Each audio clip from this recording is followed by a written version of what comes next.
お世話になっております。Cruxayでございます。For those of you who are new here, I am Cruxay, a Canadian living and working in Japan for the last decade. This channel is my personal journey in Japan, so if you have any interest in any aspects of living or working or learning Japanese in Japan, then please do kindly subscribe and hit that like button if you would be so kind. Thank you.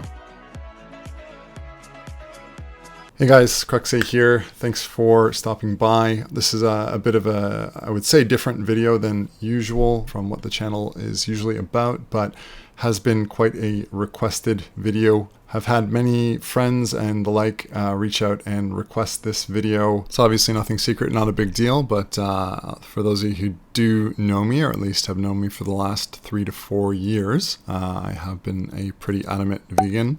So in this video today, guys, I'm going to first and foremost outline what being a vegan is, what the definition actually means, because I think a lot of people do get it confused.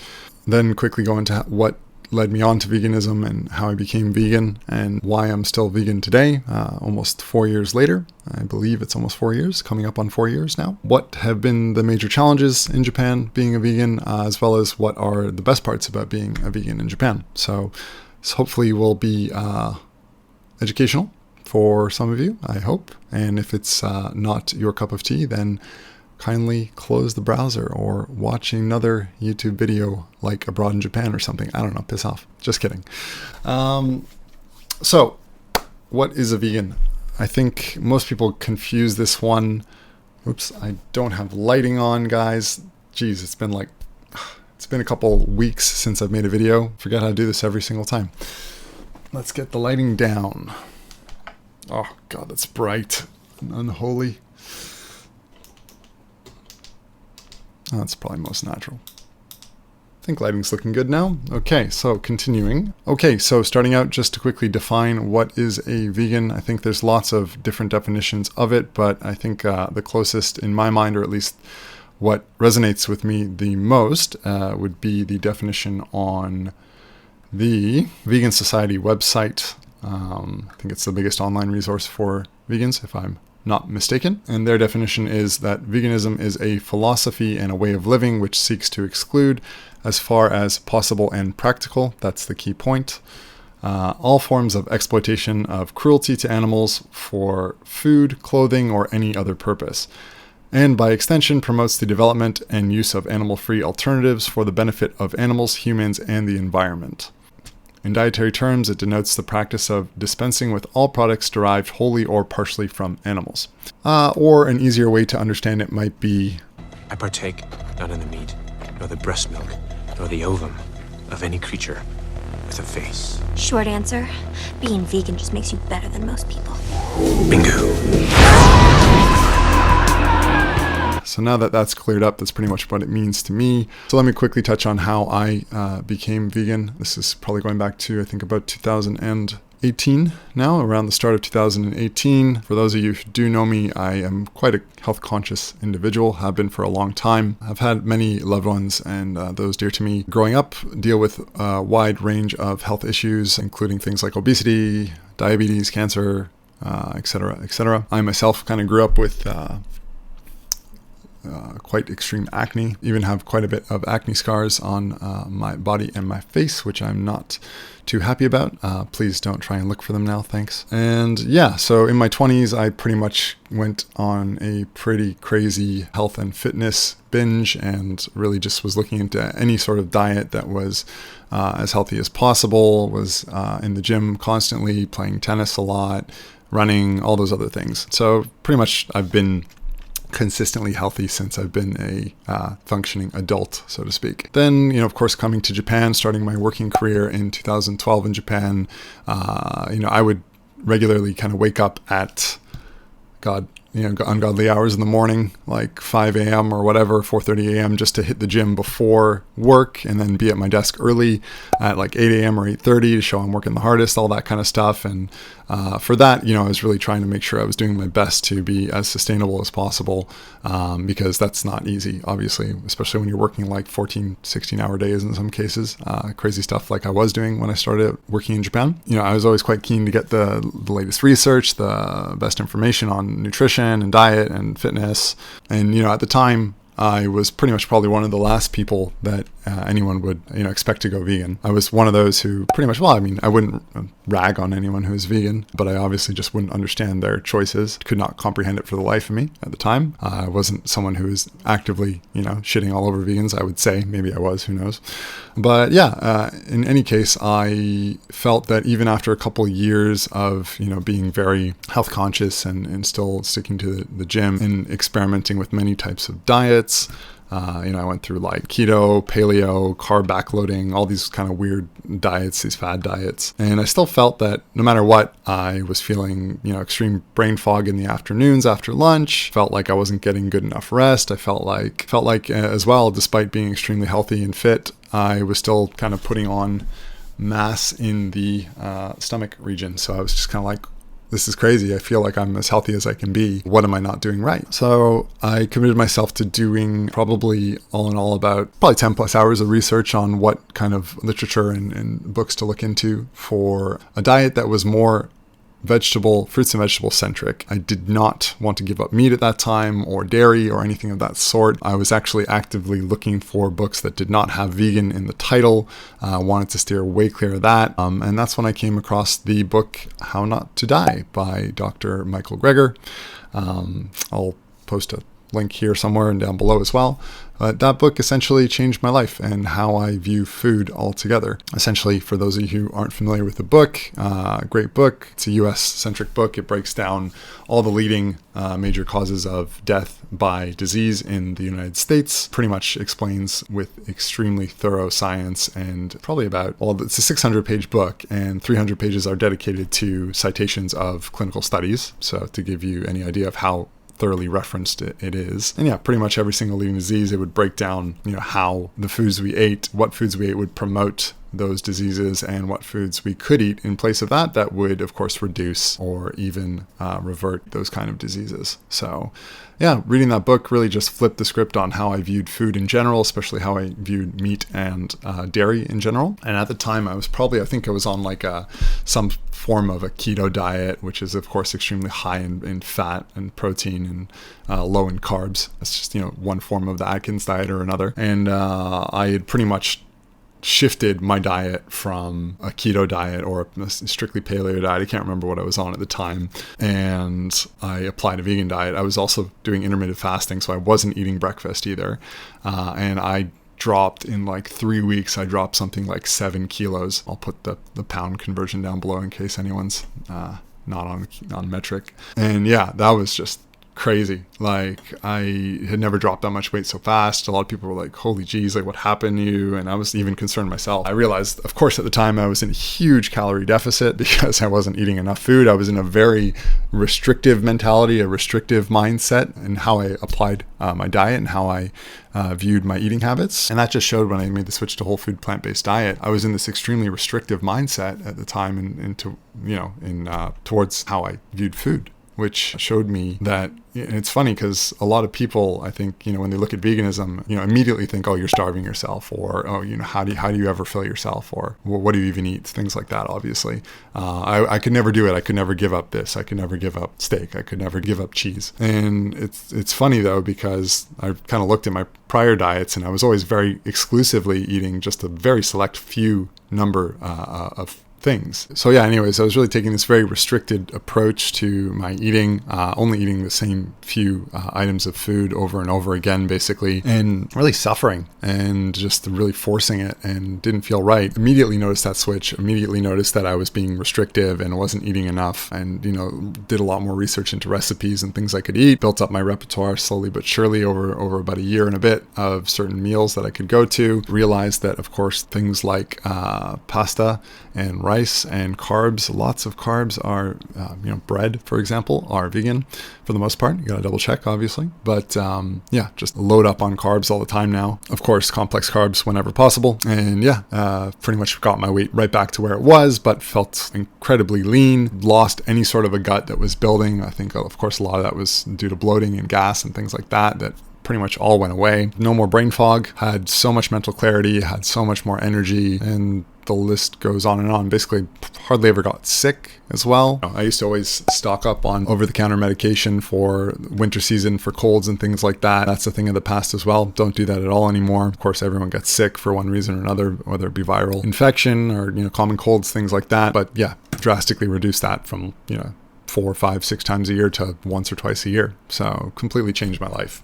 In that respect. Why am I still a vegan? Everyone starts on a certain angle. A lot of people probably start off in the animal welfare route. That's certainly was something I always considered myself an animal lover, always wanted. One of the other things I wanted to do as quickly as possible was get a pet. I'll show some pictures or videos here of Louis, my French bulldog. He's almost 5 now. And Louis, yeah, okay. Now I understand that this is also a murky area because having pets is maybe not the most vegan thing ever. My defense there is we got him before I was vegan. And I think obviously I know better now. We'll never purchase a animal, especially didn't get him from a pet store, got him from a breeder. Not that that's any better. And I'm not trying to defend myself there in any way, but going forward, I think if we were to have another animal again, in the future, it would definitely be from a shelter instead. But that being said, we don't treat him like a pet. We don't treat him like we own him. We treat him like one of the family. Guy sleeps on our bed, does not wear a lead collar.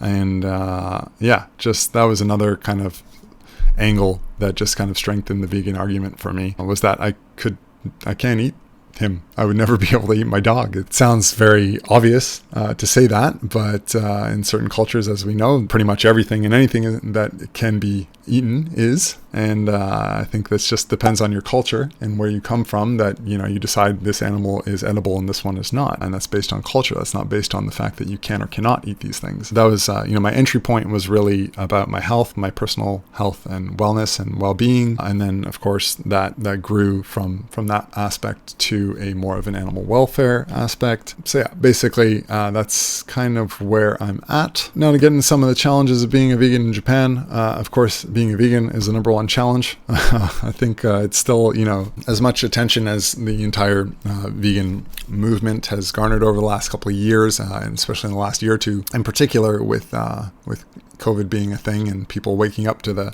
atrocities of the animal agriculture industry and how non-sustainable it is. It definitely makes it a bit easier now than it was before to have people understand what it is and why you believe in it. But in Japan, it's still largely the minority, and it's still largely completely unknown to many Japanese people what a vegan is and what it is defined as. Not that I think that's particular to Japan, but I think more so in Japan than other parts of the world. Just like milk powder in the US, in Japan, pretty much fish stock is in absolutely everything. Very hard to get away from it. So always be on the lookout for anything that says katsu or sakana on the ingredients. They sneak it into pretty much anything. Another one is ekisu. What's ekisu in English?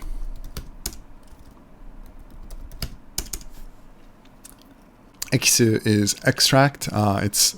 Typically it's written in, I didn't even know there was a kanji for it, but apparently there is. It's typically written in katakana, so it shouldn't be too hard to spot. And then it's usually followed by tori ekisu or chicken extract or pork extract. Beef ekisu, just gotta be on the lookout for that. That's another challenge. Even things that are supposed to be like, vegetable stock will have chicken ekisu in it as well, which is really annoying sometimes. At least previously, I think now with the Olympics and the expectation that Japan was going to have to cater to a very diverse crowd of people, a lot more restaurants have become more open to making modifications on menus or having vegan options on menus or vegetarian options on menus. But at least pre-2019, it was very difficult to find any restaurants that would make exceptions or additions, subtractions to menus, typically subtractions to menus, of course, or offer anything that was intentionally vegan. Of course, there's your accidental vegan options, your French fries, your salads. Got to be careful because they'll always put some kind of meat on them too. Alcohol, sometimes. And I think another big challenge, and I think of course, this goes for anywhere in the world as well, but Japan much more so, unfortunately, is that it's a very collectivist society. It's Shudan Shugi, which means collectivism, basically. And that means if you can convince a group of people to do something, then you can convince everyone to do something. And once everyone is convinced to do something, very few people do the opposite in this country. So that's another one that is quite a struggle, I find. It's a society that very strongly adheres to an appeal to normality fallacy, which is basically that, you're just going to do what everyone else does because everyone else does it, and there's no ifs, ands, or buts about it. And to that point, you just turn on the TV and every day there is endless promotion and attention towards eating the same 3 or 4 animals all the time. It's like clockwork. I have let me just show you a few pictures of it. It happens pretty much every morning on the morning news. Make sure to eat this for lunch.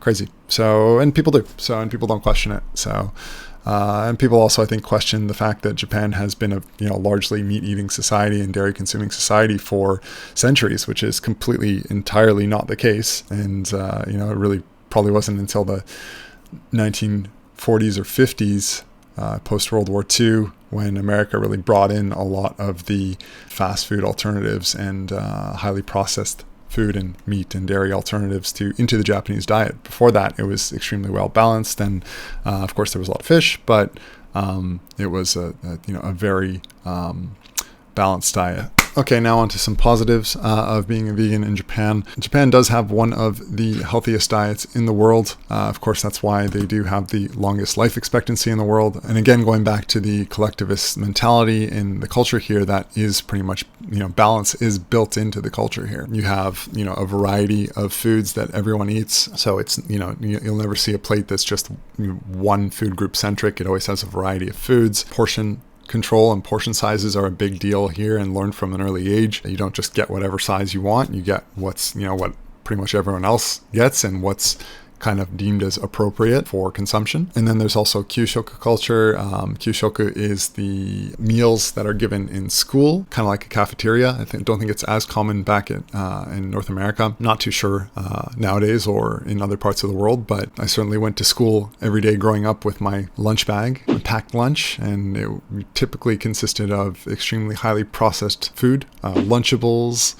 Remember those things? Oh my God. Cold cuts, various types of puddings and other things like that. Cheese strings. Oh yeah, I remember those.